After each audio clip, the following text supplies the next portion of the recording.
اللہ تعالی نے قرآن کریم میں ایک لفظ کئی جگہ پہ استعمال کیا ہے، اور ہمیں چاہیے کہ ہم اس لفظ کے معانی کو جانیں۔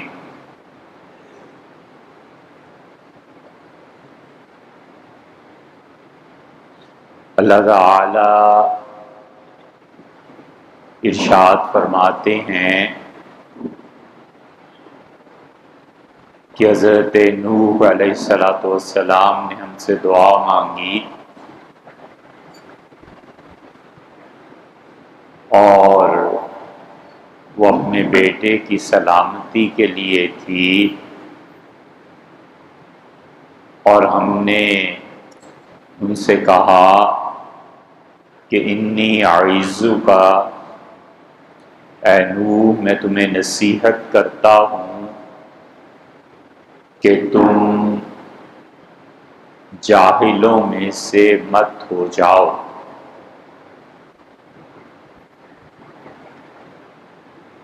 اللہ کے کسی پیغمبر کو جاہل کہنا یہ کفر ہے، اور اس کا ترجمہ بھی وہ نہیں ہے جو ہم نے کیا ہے، لیکن ایک ٹرم ہے، ایک اصطلاح ہے کہ قرآن اپنی زبان میں جاہل کسے کہتا ہے یہ سمجھنا چاہیے۔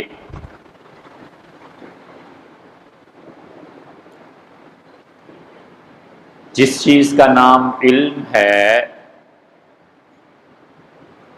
لغت میں وہ جاننے کو کہتے ہیں کہ کسی چیز کا جاننا، اور آدمی جس چیز سے پہلے بے خبر ہوتا ہے اس کی خبر کا حاصل کرنا۔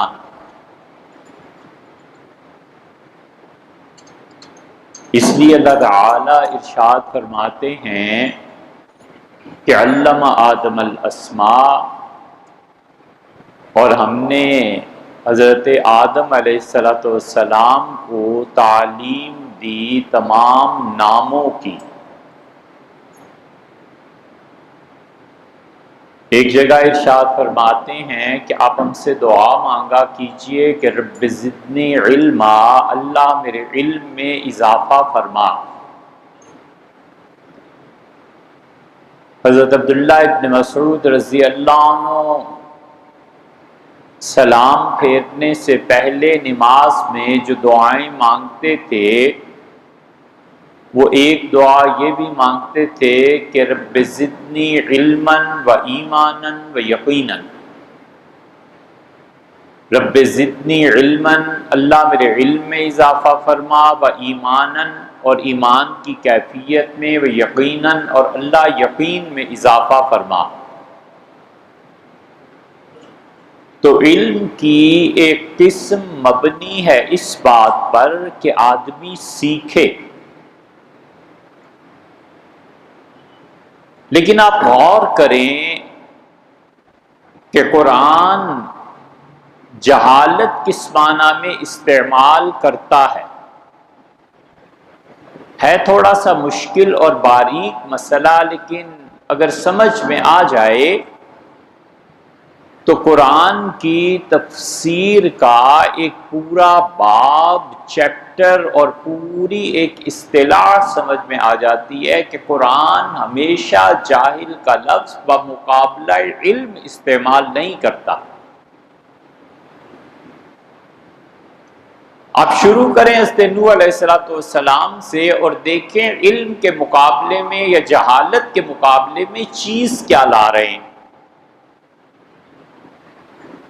جہالت کا مقابلہ اس علم سے اللہ کر ہی نہیں رہا جو علم پڑھنے لکھنے کی بدولت آتا ہے، استاد سے پڑھا، شاگرد ہو گیا، کتابوں کو پڑھ لیا، حروف کو جان لیا، قرآن اس معنی میں اس علم کے بالمقابل جہالت کا لفظ لا ہی نہیں رہا۔ قرآن کہہ رہا ہے کہ حضرت نوح علیہ السلام نے ہم سے یہ درخواست کی کہ ہم اس کے بیٹے کو بچا لیں، اور اس سے کہا ہے پروردگار آپ کا وعدہ تھا کہ آپ میری اولاد کو بچائیں گے، وَإِنَّ ابْنِي مِنْ أَهْلِي، اور میرا بیٹا یقیناً میری اولاد ہے۔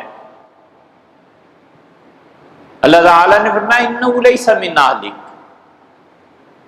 تمہارا بیٹا یقیناً تمہاری اولاد میں سے نہیں ہے۔ إِنِّي أَعِظُكَ أَن تَكُونَ مِنَ الْجَاهِلِينَ، اے نوح علیہ السلام، ہم تمہیں نصیحت کرتے ہیں کہ جاہل مت بن۔ یہاں جہالت اگر علم کے مقابلے میں مانی جائے تو کفر ہے۔ نبی سے بڑھ کر علم والا کون ہو سکتا؟ نبی تو براہ راست علیہ السلام اپنا علم اللہ سے حاصل کرتا ہے، وحی سے بڑھ کر کون سا علم ہو سکتا ہے؟ اس لیے یہاں پر علم بمقابلہ جہالت کے نہیں، قرآن اصطلاح استعمال کر رہا ہے، ایک ٹرم استعمال کر رہا ہے، اور یہی بات سمجھنے کی ہے۔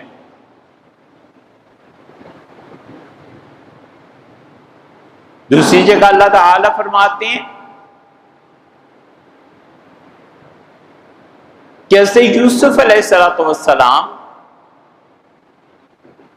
ان کا اور کچھ خواتین کا معاملہ تھا، اور انہوں نے کہا کہ میرے پروردگار اسبو الیہن، میں اگر ان عورتوں کی طرف مائل ہو گیا تو میرے رب میں تو جاہلوں میں سے ہو جاؤں گا، اکن من الجاہلین۔ یہاں سوچا جائے تو ان کا اللہ سے پناہ مانگنا ایک برے فعل سے اس کا علم سے کیا تعلق ہے کہ انہوں نے کہا اے رب میں جاہل ہو جاؤں گا، تو یہاں جہالت کس معنی میں ہے؟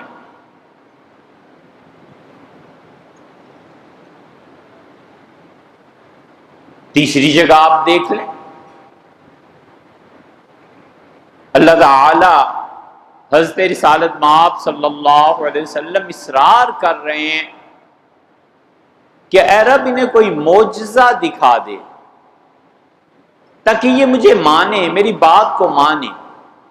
اللہ تعالیٰ فرماتے ہیں ان استطاعت، اور اگر آپ کا بس چلتا ہے تو آپ آسمان پہ آ جائیے، فتاتیم بآیہ، اور ان کے لیے کوئی معجزہ یہاں ڈھونڈ کر لے جائیے، چھانٹی کر لیجئے کوئی۔ میں آپ کو کہتا ہوں کہ آپ جاہلوں میں سے مت بنے۔ یہاں پر جہالت حضور اقدس صلی اللہ علیہ وسلم سے وہ مان لی جائے جو بمقابلہ علم کے آتی ہے تو یہ کفر ہے۔ حضرت رسالت مآب صلی اللہ علیہ وسلم کے علوم کے کیا کہنے، اور نبی کریم صلی اللہ علیہ وسلم کو اللہ نے جتنا علم دیا تھا وہ اولین اور آخرین میں سے کسی کو نہیں دیا۔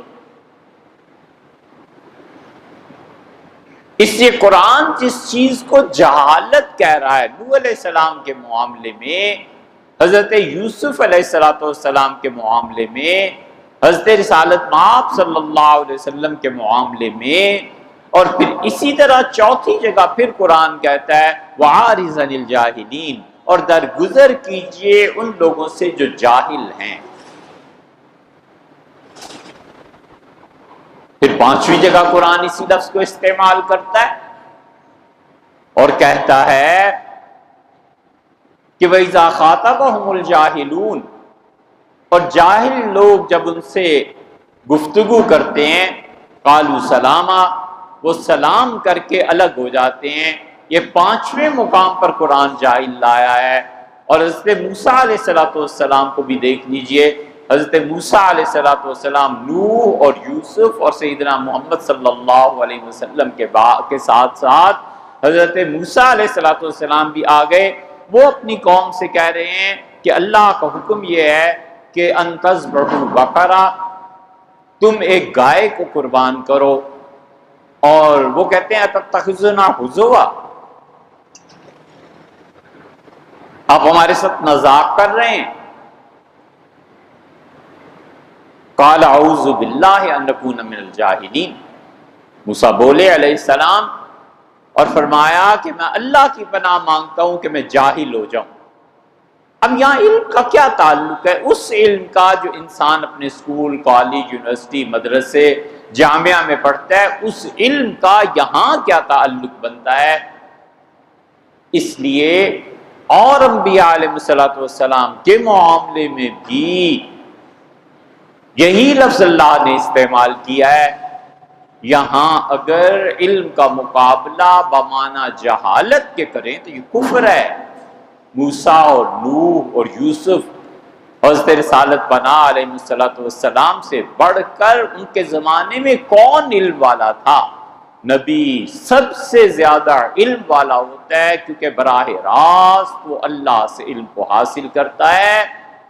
اس لیے قرآن کو سمجھنا چاہیے کہ قرآن ان مواقع پر جہاں جہاں جہالت کا لفظ استعمال کر رہا ہے وہ اخلاقیات کے معنی میں استعمال کر رہا ہے، اس مروجہ علم کے بارے میں استعمال نہیں کر رہا.